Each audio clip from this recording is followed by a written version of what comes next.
Soy Leslie Sofía Canales Canales. Estoy de la clase en biología con el doctor Kevin ahorita y hoy les estaré hablando sobre oído. Bueno, ¿qué es oído? En el adulto, el oído es una unidad anatómica que ayuda con la audición. El oído puede surgir de tres regiones diferentes y estas cuáles son, pues son oído externo, que es el órgano que puede captar el sonido, el oído medio, que este es el conductor ya del sonido del oído externo hasta el interno. Y el oído interno, pues es el que transforma las ondas de sonido con impulsos nerviosos. ¿Ok? ¿Qué es oído interno? Bueno, el primer indicio de oído comienza cerca de los 22 días. Dice que es con un engrosamiento de las células del ectodermo superficial. Este engrosamiento se llamará placas ópticas que al interactuar con el mesénquima se dice y al haber una invaginación formará lo que es una vesícula óptica o auditiva, que aquí es una imagen y les voy a explicar. Dice que pues se formará a los 22 días, habrá un engrosamiento y después de ese engrosamiento habrá una invaginación. Y aquí empezamos a ver cómo se va contrayendo. Bueno, después se va a ir como más cerrando hasta que se cierra por completo. Y ya vemos que todo esto que cierra, como lo azul, es lo que haber formado la vesícula óptica o auditiva.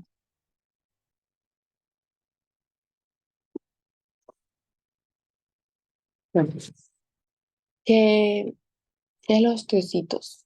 Bueno, se dice que son estructuras esenciales del desarrollo del oído interno. ¿Y cómo ocurre? Pues dice que esto ocurre gracias a la migración de diferentes tipos de células. ¿Y de dónde provienen estas células? ¿Y cuáles son? Pues estas células son provenientes del ectodermo, el ectodermo superficial, que son como los neuroblastos y las células de la cresta neural del craneal. Dice que una vez que estas células se encuentran con el osteocito, comienzan a diferenciarse y forman la célula de los ganglios ventricococleares. Estos ganglios son fundamentales para la transmisión de información relacionada con el equilibrio, perdón, y con la audición del sistema nervioso central.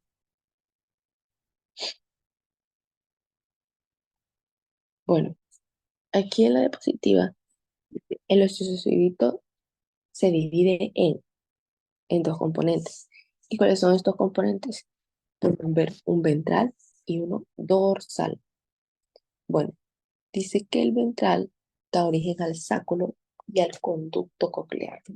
Que el sáculo lo podemos apreciar aquí, como es como la pelotita. Eso podemos que el sáculo. Y el conducto coclear es el que está más abajo. Ese sería el conducto coclear.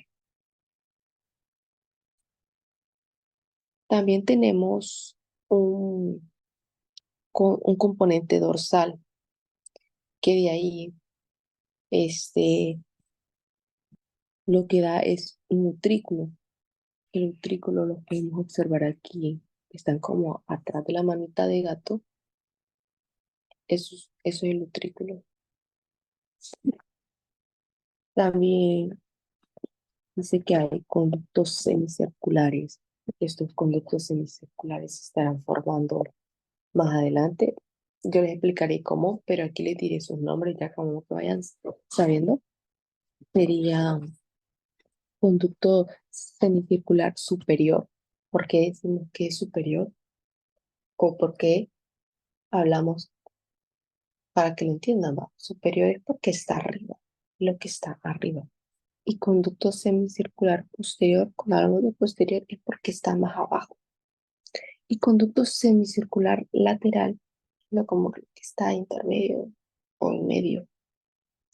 Ah, hablando del, cuando dijimos de formando el conducto coclear, dice que este sigue una forma de espiral. Esto lo podemos ver en la imagen.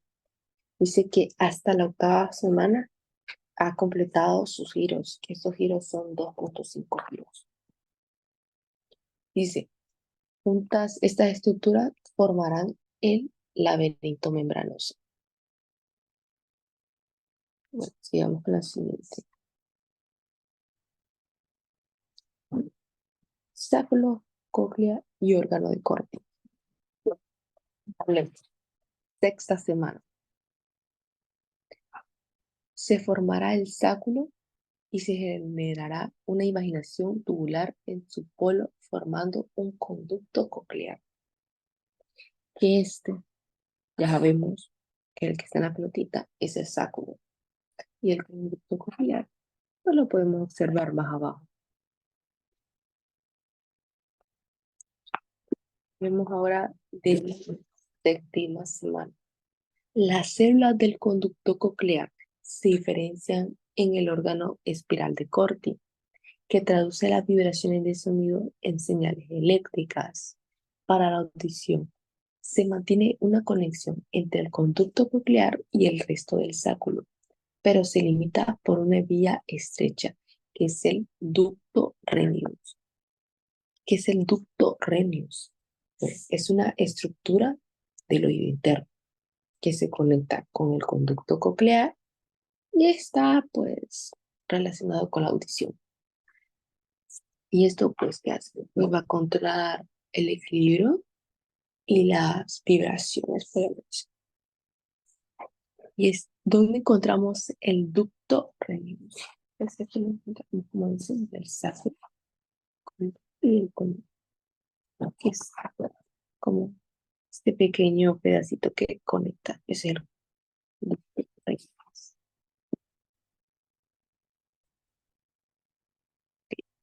Ahora vamos a lo siguiente. En la, en la 10ª semana, una cubierta cartilaginosa experimenta una vascularización formando dos espacios en la rampa vestibular y rampa timpánica. Ok, lo que dice que experimenta una vascularización es la cubierta. Que esto como moradito, es lo que experimenta una vascularización. Y esto es lo que formará los dos espacios. ¿Cuáles son los dos espacios? Pues la rampa vestibular que la podemos ver en la otra imagen, la rampa timpánica, que es esta, la rampa vestibular, podemos decir que es la superior, y la rampa timpánica es la inferior. Ay, ok.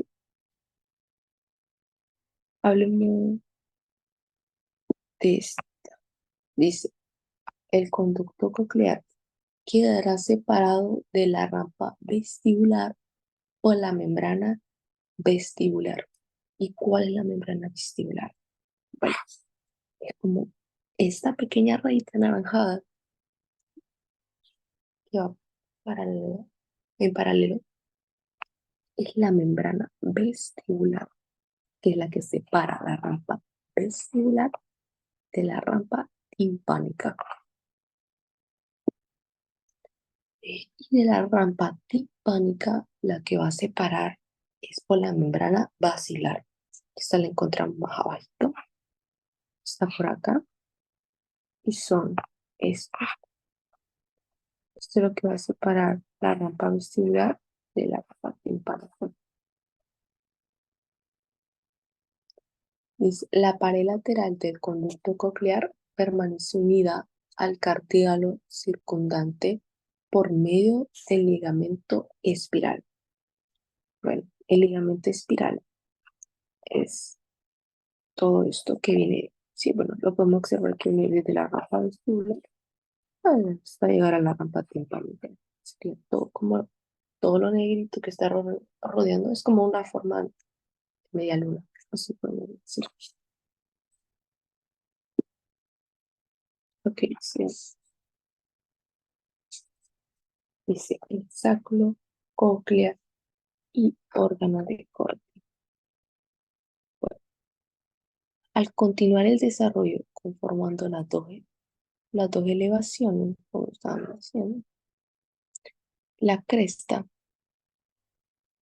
la cresta interna formará el limbo espiral, que es aquí, este limbo. Después de sinónimos,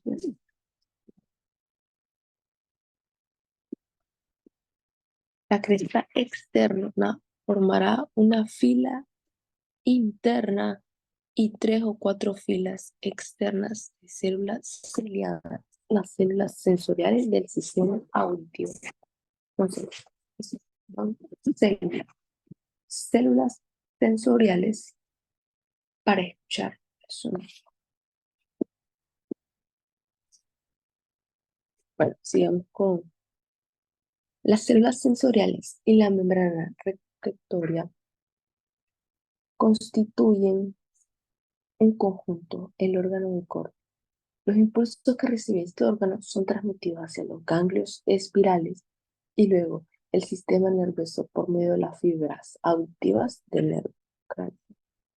¿Qué son las fibras auditivas del nervio craneal? Son estas como color amarillo, esas son las fibras. Estas llegan hasta las células, si se dan cuenta, las células auditivas. Sí.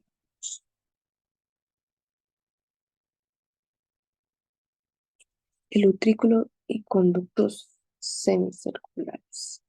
Bueno, en la sexta semana aparecen conductos semicirculares de manera de divertículos aplanados. ¿Ves? Las porciones ventrales de las paredes de estos divertículos de manera eventual quedan en aposición y se eliminan por apoptosis. ¿Y qué es apoptosis? Bueno, ya lo hemos venido repitiendo en la clase. Que apoptosis es una muerte celular. Y precisamente, ¿dónde se dará esta apoptosis? Bueno, se dará aquí como en las paredes de la región central del testículo en aposición, lo que dará origen a tres conductos semicirculares. Esto ya los había mencionado, pero no caché cómo se estaban conformando. Ahora sí, bueno, teníamos lo que era el conducto semicircular superior y lo que era el conducto semicircular posterior, que ya decíamos que era el que estaba abajo, y el conducto semicircular lateral, la pierna que está comiendo. Mientras uno de los extremos de cada canal se dilata para formar la rampa ampular. ¿Qué es la rampa ampular? Está aquí. Y cuando decimos que cada extremo es lo que está conectado, ¿qué es acá? Esto es lo que se dilata, donde está como la rayita. Eso es lo que se está dilatando. Y esto es lo que va a formar la rampa ampular. Y lo que no se ensancha es lo que forma la rampa no ampular. Sería esto. Rampa con no ampular.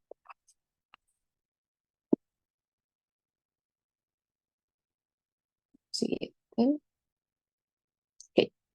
Utrículo y conductos semicirculares. Bueno, dice, durante la formación de la vesícula óptica, un grupo pequeño de células se desprenden de su pared y constituyen los ganglios estatoacústicos. Otras células de este ganglio derivan de las crestas neurales y los ganglios de manera subsecuente se dividen en una porción coclear y una porción vestibular, que aportan las células sensoriales del órgano de Corti y correspondientes para el sacro, el ventrículo y los conductos semicirculares respectivamente. Hablamos del oído medio y como subtema tenemos caja timpánica y trompa auditiva. Bueno, la caja timpánica, ¿de dónde deriva? Estas cosas tenemos que tenerlas bien importantes y aprenderlas. Esta deriva del endodermo y lo que hace es que recubre la primera bolsa faríngea.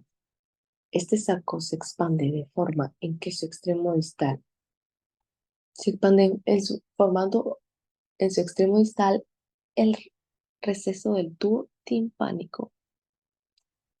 Vimos que se expande. Bueno, vámonos a la imagen para entenderlo mucho mejor. ¿Qué sería? Se expande. Aquí podemos ver que todavía no se ha expandido, no está así.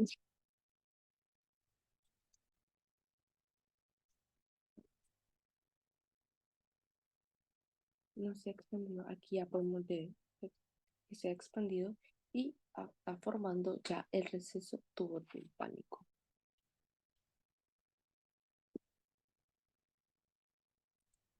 Dice que se ensancha y da origen a una cavidad de la caja timpánica primitiva. ¿Que dónde se va a ensanchar esta caja timpánica primitiva? Bueno, la pongo aquí. Se ensancha como en lo superior. Vamos a ver. Este proximal se conserva y estrecha y constituye la trompa farigotimpánica del estauquio. Caja timpánica que se comunica con la nasofaringe. Bueno, al conservarse, esto se va a estrechar. Y cuando se estrecha, pues lo que va a formar es la trompa farigotimpánica, que es la que está más abajo de la caja timpánica primitiva. Okay. Hablamos de huesillos. Bueno, durante la primera mitad del periodo fetal, los huesillos que eventualmente formarán parte del oído medio comienzan a formarse, pero permanecen rodeados por un tejido llamado mesénquima. Este tejido circundante actúa como un soporte para los huesillos hasta aproximadamente el octavo mes de gestación. Ya en el octavo mes, el tejido mesenquimatoso que rodea los huesillos se elimina mediante un proceso llamado apoptosis. Que volvemos a escuchar apoptosis aquí, pues ya otra vez una muerte celular. Aquí está la condensación del mesenquima. Aquí. Y ya cuando pues ya es eliminado por medio de la apoptosis, pues lo que va a quedar es como los huesillos auditivos excluidos en este aquí. Ahora hablemos de, seguimos con huesillos. ¿Sí? La cubierta espiral endodérmica proveniente de las células germinales endodérmicas, bueno, que inicialmente formaban parte de una estructura primitiva llamada caja timpánica, que la caja timpánica ya sabemos dónde se ubica, acá, se extiende a lo largo del nuevo espacio que se está desarrollando. La caja del oído crece al menos el doble de su tamaño original y este punto del desarrollo. Los huesillos quedan libres del tejido que los rodeaba y se conectan a la pared de la caja timpánica mediante mediante un tipo de tejido similar a como lo del órgano que están unidos al abdomen del mesenterio.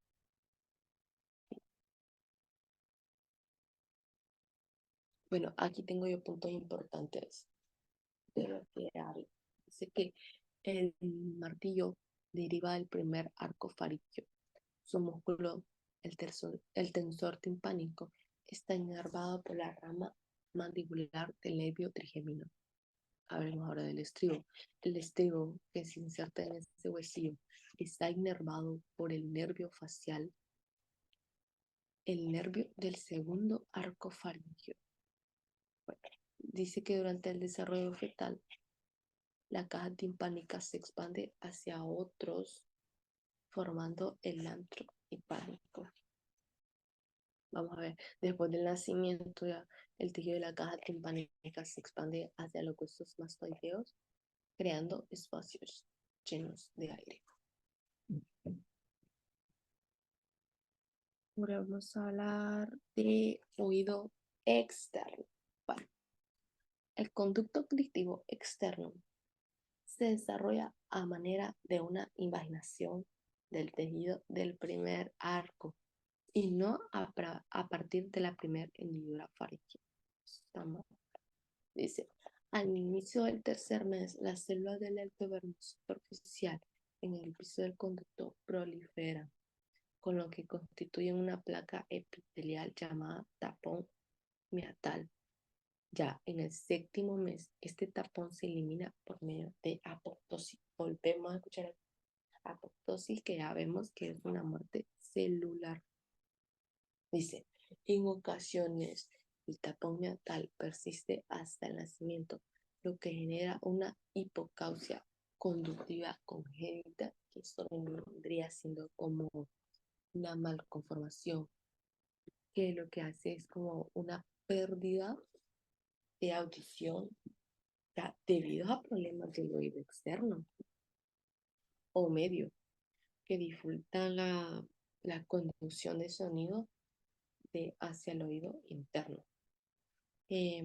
Esta condición puede estar presente desde el nacimiento y suele ser causada por anomalías o estructuras del oído externo o medio, eh, como malformaciones en el canal auditivo. Sí. Ok. Caja timpánica o membrana timpánica. Aquí le hablaré como los puntos más importantes. El tímpano está cubierto por tres capas. Una cubierta epitelial endotérmica en el fondo del meato auditivo externo. El revestimiento epitelial endodérmico de la caja timpánica. Una capa intermedia del tejido mesenquimatoso que formará el estrato fibroso y una capa intermedia del tejido mesenquimatoso que formará el estrato fibroso. La inserción principal del tímpano ocurre en el mango del martillo, con una parte adicional que separa el conducto auditivo externo de la caja timpánica. Ahora, pabellón auricular. Dice, el pabellón auricular se desarrolla a partir de tejido derivado de la cresta neural craneal de los primeros dos arcos faríngeos. Dice, la proliferación del tejido del segundo arco forma la mayor parte del pabellón auricular, mientras que el primer arco origina el trago y el conducto auditivo externo. El gen OXA2, que es importante, puede causar malformaciones del oído externo como complicaciones y apéndices. Las malformaciones del oído externo suelen estar asociadas con anomalías en otras partes del cuerpo, ya que las células de la cresta neural también contribuyen al desarrollo de otros órganos y tejidos. Bueno, hablemos puntos importantes de la audición. La audición depende de ondas de sonido, ya vemos, generan vibraciones en la membrana timpánica. Presenta un sonido demasiado intenso que pudiera generar vibraciones dañinas al sensor del tímpano. Ok, como dice esto, es como que no podemos escuchar sonidos tan fuertes porque nos pueden dañar el sensor timpánico. O sea, pues muchas veces pues como no escuchar bien por tener un sonido bien fuerte. Cuando la membrana timpánica vibra, mueve los huesos del oído medio. ¿Y cuáles son estos huesos? Estos hay que aprenderlos. Son martillo, yunque y estribo. Estos huesos implican la fuerza de sonido y transmiten la presión de las ondas sonoras a la cóclea a través de la membrana oval. La amplificación del sonido ocurre debido a dos factores: la gran diferencia de tamaño entre la membrana timpánica y la ventana oval, lo que implica la energía transmitida y la acción de palanca del martillo que incrementa la fuerza hacia el estribo. Las células ciliadas y la membrana basilar detectan este movimiento y envían señales nerviosas al nervio auditivo. Ok, sigamos. Bueno, eso sería todo de oído. Espero que pues hayan entendido. Y yo a continuación les estaré hablando sobre ojo. Bueno, hablemos de ojo, copa óptica y vesícula del cristalino. El ojo aparece en el embrión a los 22 días. Es tan bien como el oído. Los dos están apareciendo a los 22 días, como un par de surcos profundos de cada lado. Y estos surcos los encontramos en la imagen B. Aquí, estos surcos son rojitos, estos son los surcos. Y pues, como dice, están en cada lado, derecho y izquierdo. Bueno, con el cierre ya del todo neural, estos surcos forman invaginaciones en el prosencéfalo y formarán las vesículas ópticas. Bueno, ya el tubo neural cerrado, ya quedarán las vesículas ópticas. Bien, esto ya está cerradito. Poco después, la vesícula óptica comienza a invaginarse y forma la capa óptica de doble pared. Aquí está. Acá podemos ver cómo se invagina. Se hace como más gruesecita. O sea, aquí podemos ver la presente en el lado derecho podemos ver la que está un poco más gruesecito y en el lado izquierdo un poco más delgadito porque todavía no se ha hecho la invaginación. Y no se ha formado todavía la doble pared. Sí, va. La capa interna y externa de esta copa están al inicio separadas por un lumen. Que acá está la capa interna y la capa externa. Pero bueno, yo diría que es como ese rayito que gira ahí. Sería el lumen. Es que no se aprecia muy bien. Dice, durante el desarrollo del ojo, una estructura llamada copa óptica se imagina, que es lo que estaba diciendo anterior, formando una fisura coroidea que permite el paso de la arteria hioloidea. Ya en la séptima semana, los labios de la fisura coroidea se fusionan, creando una abertura redonda que se convertirá ya en la pupila del ojo en el futuro.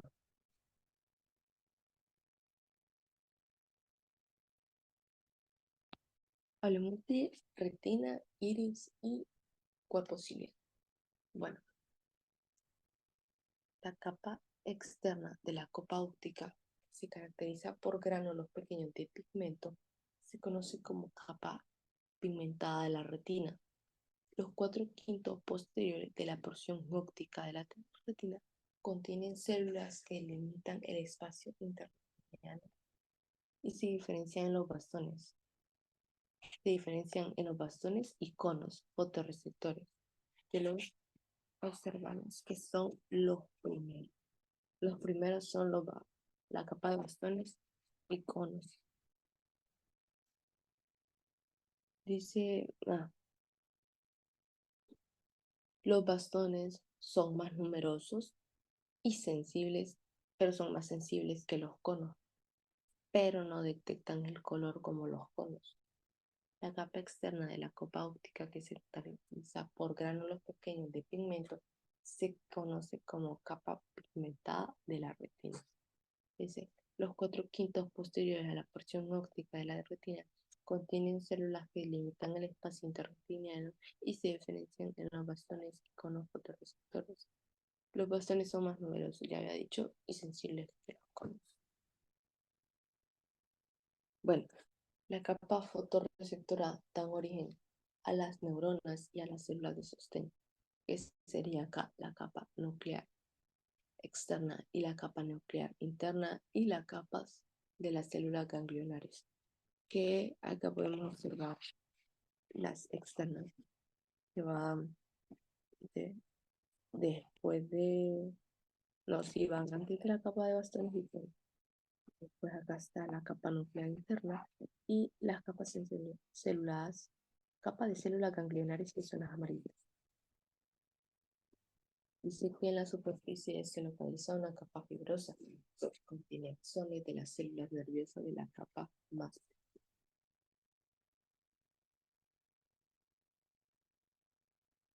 Bueno, y volvemos a, sí, volvemos a lo mismo. La capa fotorreceptora dan origen a las neuronas y a las células de sostén. Estas son la capa nuclear externa, la capa nuclear interna y las capas de células ganglionares. Eso ya las había mencionado anteriormente. Y en la superficie se localiza una capa fibrosa que contiene axones de las células nerviosas en la capa más profunda. Puntos importantes sobre eso. En el quinto anterior de la capa interna, la porción ciega de la retina se conserva como una sola capa. Más tarde, eh, más tarde se divide en partes distintas. La porción irradia de la retina que forma la capa interna del iris y la porción ciliar de la retina que participa en la formación de los cuerpos ciliares. El mesénquima laxo entre la capa óptica y el epitelio de la superficie suprascendente es una área ocupada de un tejido conectivo laxo durante el desarrollo embrionario. Formación de los músculos esfínter y dilatador de la pupila. Este es otro tejido que contribuye a las células de la cresta neural y eh, desarrollan músculos que controlan el tamaño ya de la pupila. Desarrollo de los músculos a partir del ectodermo, que subyacente de la capa óptica, que estos son los músculos esfínter eh, y dilatador de las pupilas, pues son originados a partir del ectodermo que está debajo de la capa óptica durante el desarrollo embrionario. Tenemos la estructura del iris, que es una capa externa pigmentada. Eh, Características de la porción ciliar de la retina, que esto viene siendo como una parte, que es como marcado como un pegamento, es una capa del mesénquima que forma el músculo ciliar y está conectado para el cristalino. Y a función del músculo ciliar es la contracción del músculo que cambia la tensión del ligamento suspensorio y controla la curvatura ya del cristalino.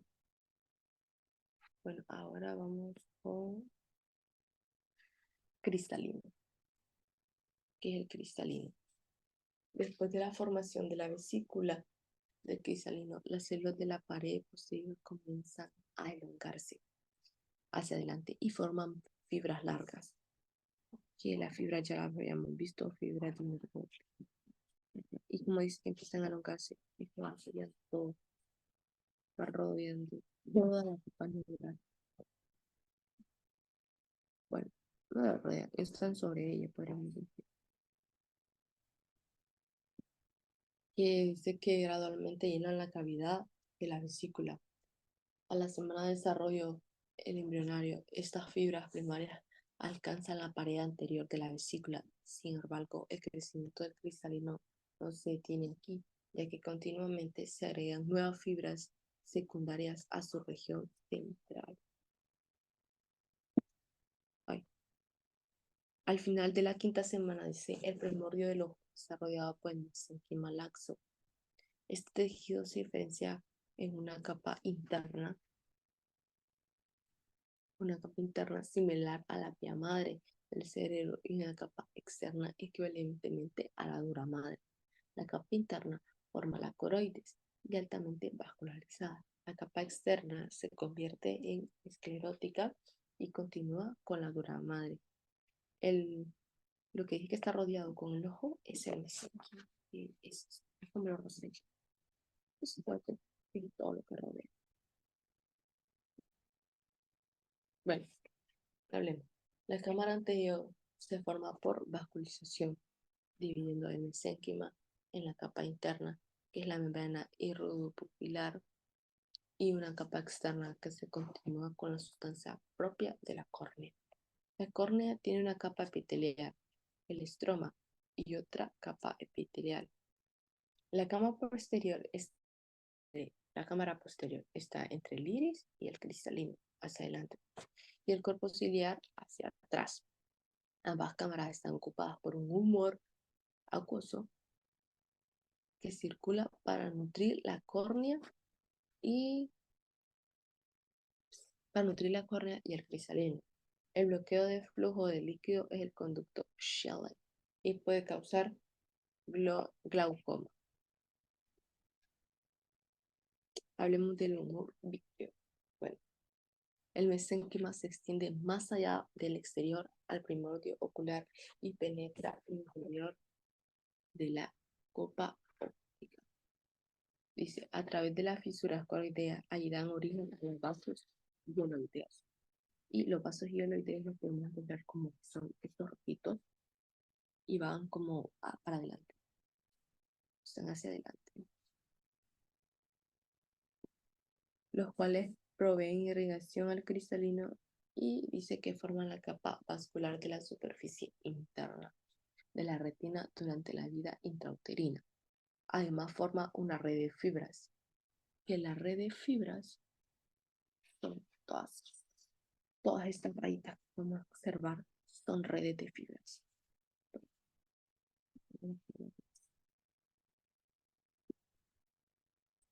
Dice, entre el cristalino y la retina.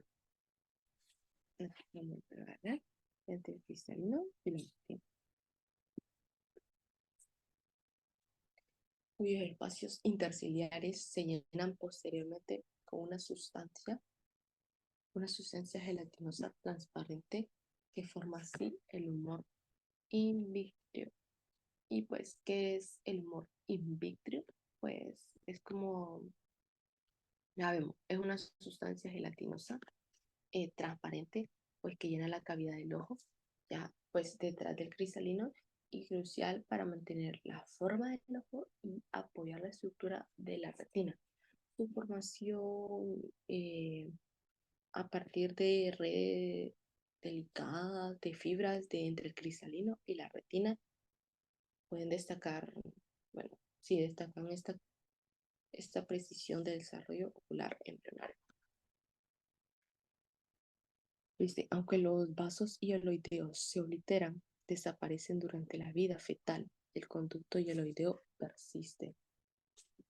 Ok, siendo alérgico, dice, la copa óptica está conectada al cerebro a través del tallo óptico, que tiene una hendidura llamada fisura coroidea.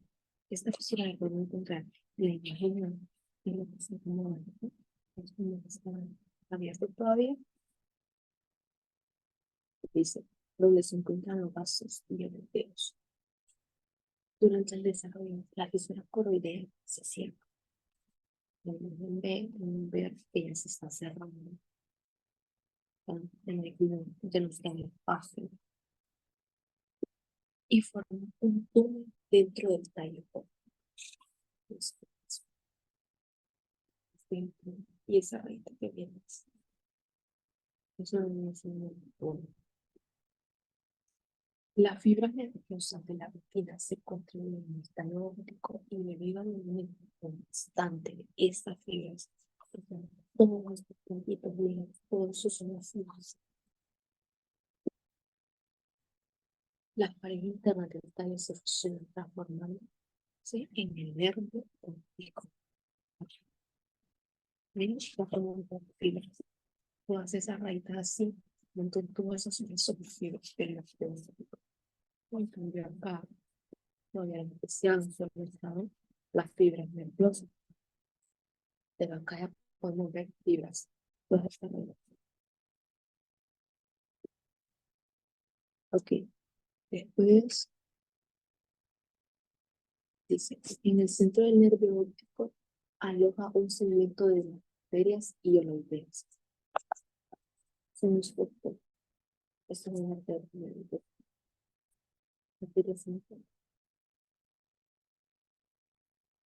Dice, el nervio óptico está envuelto por capas que incluyen la vía madre y la aracnoides y la vía madre, una prolongación de la coroides y la esclerotis. Sigamos. Pues, estos son como puntos importantes de la regulación molecular del desarrollo del ojo. El PAX6 es un gen clave para el desarrollo ocular perteneciente a la familia de factores de transmisión PAX, que contienen un dominio variado y un dominio de tipo variado. La expresión que se expresa es la banda de la cresta neural anterior de la placa neural antes de la neuralización. Separación del campo óptico. La señal para la separación de este campo es Sonic Headcall, que induce a una regulación positiva del PAX2 y una regulación negativa del PAX6. En función de PAX2 y 6, el PAX2 se expresa en el tallo óptico, mientras que el PAX6 se expresa en la capa óptica y en el ectodermis de forma cristalina. Regulación del desarrollo de la capa óptica. La formación de la capa óptica está regulada por señales interactivas entre la vesícula óptica y el mesénquima circundante del ectodermo superficial subyacente. Diferenciación del cristalino. Depende del PAX6, que regula la expresión de otros genes como COX2, BMP4, LMAF, SIX3, el PROX1. Bueno, regulación de la proliferación celular, esto es por el PAX6, con la mediación del FOX3, que regula la proliferación celular del cristalino. Ok, vamos siguiendo con las correlaciones clínicas de oído. Y dice hipocausia y anomalías del oído. Dice hipocausia congénita y su origen. Puede derivar de anomalías de las células ciliadas o del ganglio del nervio auditivo, que es hipocausia neurosensorial, o de defectos estructurales de conductos auditivos externos, el tímpano o la cadena osicular, que es hipocausia conductiva. Hablemos del síndrome de Treacher-Collins. Implica malformaciones del oído externo, el conducto auditivo y la cadena osicular, generando distintos grados de hipocausia conductiva y la imagen que podemos observar ahí. Dice, de origen genético, pues 50% de los casos de hipocausia congénita tienen un origen genético con patrones de herencia autosómica dominante, recesivo o ligado al X. Hablemos del síndrome de Down. Dice que la hipocausia puede derivar de anomalías de neurosensoriales, conductivas o de ambos tipos. Dice factores inducidos. Pueden incluir infecciones prenatales como rubiola, citomegalovirus, herpes simples, prematuridad, diabetes materna, el uso de isotretinoína, retinoides, que pueden inducir ambos tipos de hipocausia. Bueno, hablemos otras. Tenemos huesillo afectado en hipocausia conductiva, que es el estribo, es el huesillo afectado con más frecuencia. El origen del estribo y la ventana oval. Dice que deriva de las células de la cresta neural y del mesodermo paraxial sin señales inductivas de la cresta neural. No se desarrollan apropiadamente. Dice, anomalías comunes del oído externo. Pueden incluir anomalías menores y mayores, que son revelantes por el trauma psicológico y emocional que pueden causar y por su asociación con otras malformaciones. Eh, Número 4, tenemos importancia de los defectos del oído externo en la exploración neonatal. Dice, sirven como indicios para explorar cuidadosamente a los neonatos e identificar otras anomalías. Tenemos número 5, anomalías ópticas y síndromes cromosómicos. Sé que estas son unas características comunes en todos los síndromes cromosómicos frecuentes y en la mayoría de los menos comunes. Bueno, ahora vamos con preguntas. Bueno, estos son como problemas que hay que resolver dentro del capítulo de oído. Y como primera pregunta tenemos, ¿la plácada óptica desempeña un papel importante en la formación del oído interno? ¿Qué es una placa y en qué sitio se forma la placa óptica y a qué estructuras del oído interno da origen? Bueno, la placa óptica del ectodermo cubierto que se engrosa al adquirir configuración cilíndrica.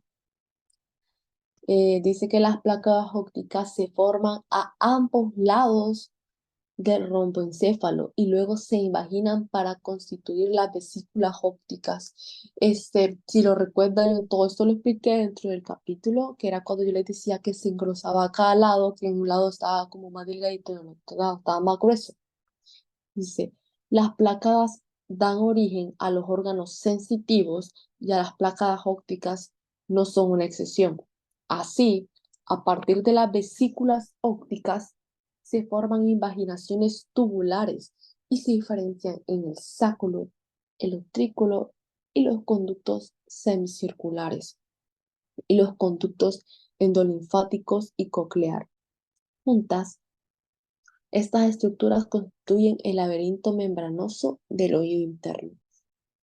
Bueno, como pregunta número 2, tenemos, ¿cuál es el origen embrionario de la caja timpánica o oído medio, la trompa del Eustaquio y la membrana timpánica del tímpano? Dice, la caja timpánica o oído medio deriva del primer arco faríngeo, por lo que está cubierta por el endodermo. Dice que la bolsa se expande en dirección lateral para incorporar a los huesillos del oído y formar la cavidad del oído medio. En tanto, la porción medial se elonga para constituir la trompa del Eustaquio, que comunica con la faringe.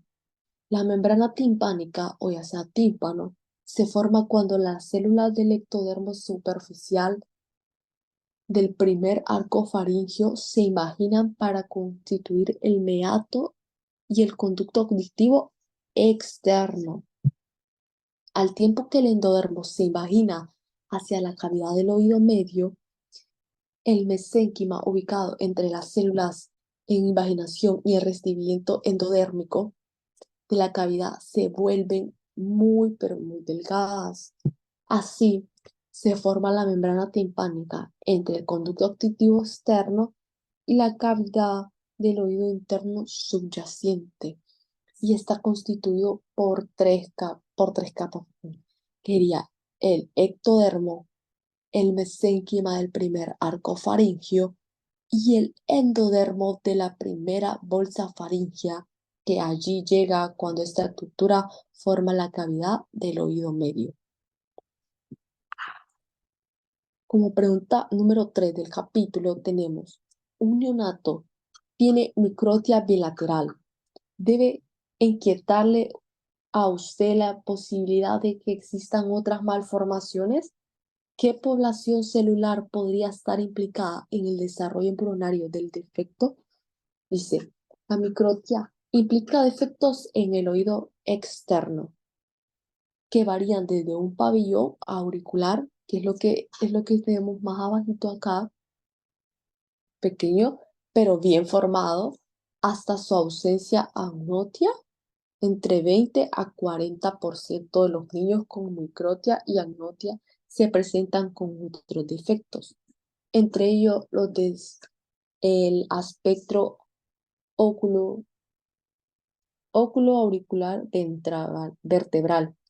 La microsomía hemifacial, en cuyos casos los defectos craniofaciales pueden ser asimétricos, debido a que el oído externo deriva de las prominencias ubicadas en el primer de los dos arcos faringios que están formando una gran medida por células de la cresta neural.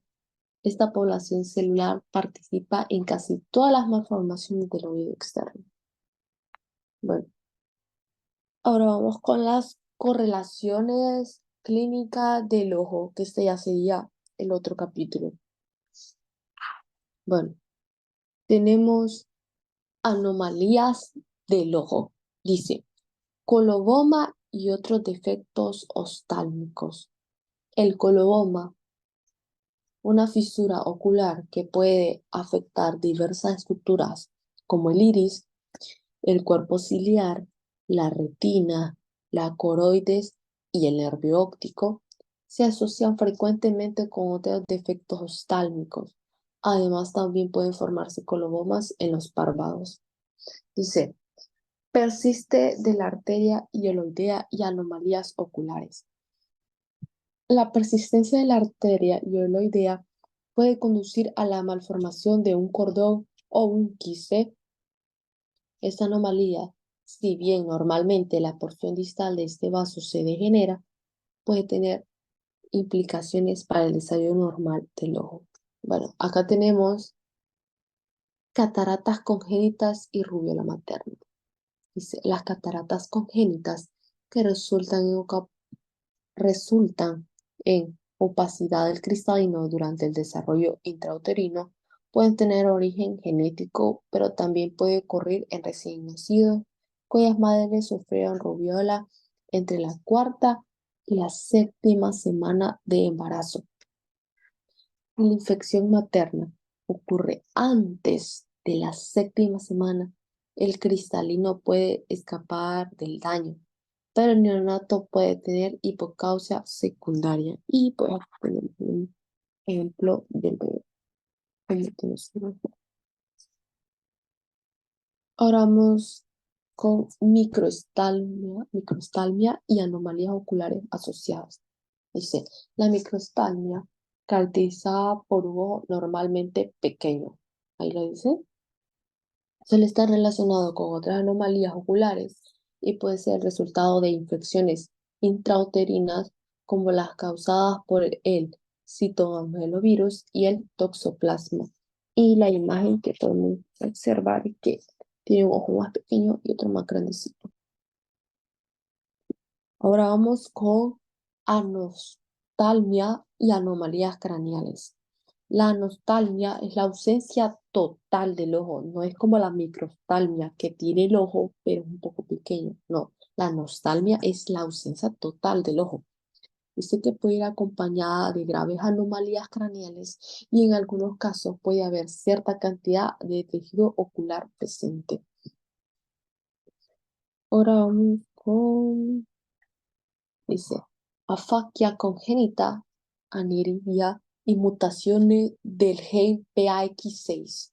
Dice, la afaquia congénita, que es ausencia del cristalino, y la aniridia, que es ausencia del iris, son anomalías raras que pueden derivar de trastornos en la inducción y desarrollo de tejidos responsables de formar estas estructuras. Las mutaciones del gen PAX6 se asocian con aniridia y podrían contribuir también a la afaquia congénita y a la microstalmia. Que la microstalmia ya habíamos dicho que es el ojo pequeño. Ahora vamos con ciclopia, sinostalmia y holoprosencephalia. Dice, la ciclopia es que es presencia de un solo ojo. La sinostalmia es función de los ojos. Dice, son defectos en los que los ojos muestran función parcial o total. Estos defectos están relacionados con la holoprosencephalia, una anomalía cerebral en la que los hemisferios cerebrales se fusionan parcial o completamente. Factores como el consumo del alcohol, la diabetes materna, las mutaciones genéticas y pueden estar asociadas con defectos de la oprocefalia. Y tenemos la imagen de un neonato que solo tiene un ojo, si se dan cuenta. Bueno, ahora vamos con las preguntas del capítulo del ojo.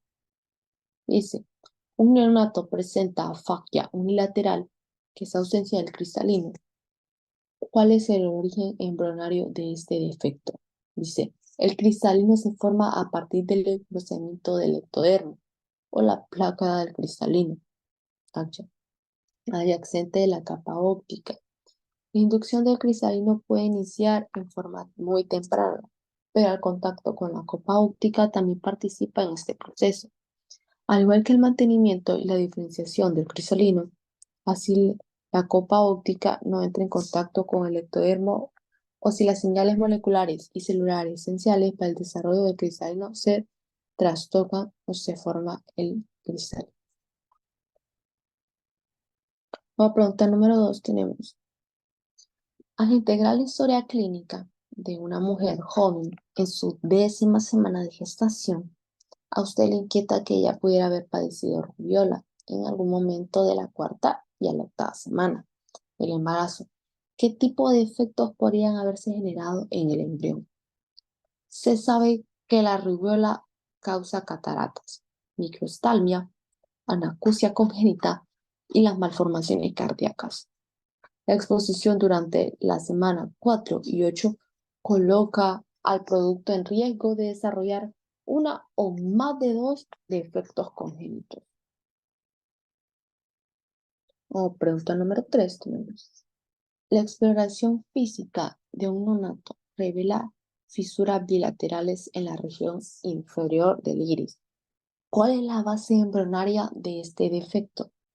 ¿O qué otras estructuras podrían ser afectadas? Bueno, al tiempo que la copa óptica alcanza el ectodermo superficial, sé que se imagina, y a lo largo de su superficie ventral se forma una fisura que se extiende por todo el tallo óptico. Se piensa que es por esta fisura que la arteria hioloidea llega a la cámara interna del ojo. En condiciones normales, la porción distal de la arteria hioloidea se degenera. La fisura coroidea se cierra por la función de su borde. Si esta función no ocurre, se desarrollan colobomas. Estos defectos e hendiduras pueden desarrollarse en cualquier punto a lo largo de la fisura. Si ocurre en un sitio distal, forman coloboma del iris. Y si se forma en un sitio más proximal, forma coloboma de la retina, la coroides y el nervio óptico, lo que depende de su extensión de las mutaciones del PAX2. Puede dar origen a coloboma del nervio óptico y pudiera ser responsable también de otra variante. De igual modo, las mutaciones de este gen se han vinculado con defectos renales y con el síndrome renal de coloboma. Bueno, y eso sería todo por los 2 capítulos de ojo y oído. Espero que me haya entendido y que haya sido muy clara con las imágenes también que les había explicado. Y por eso, gracias.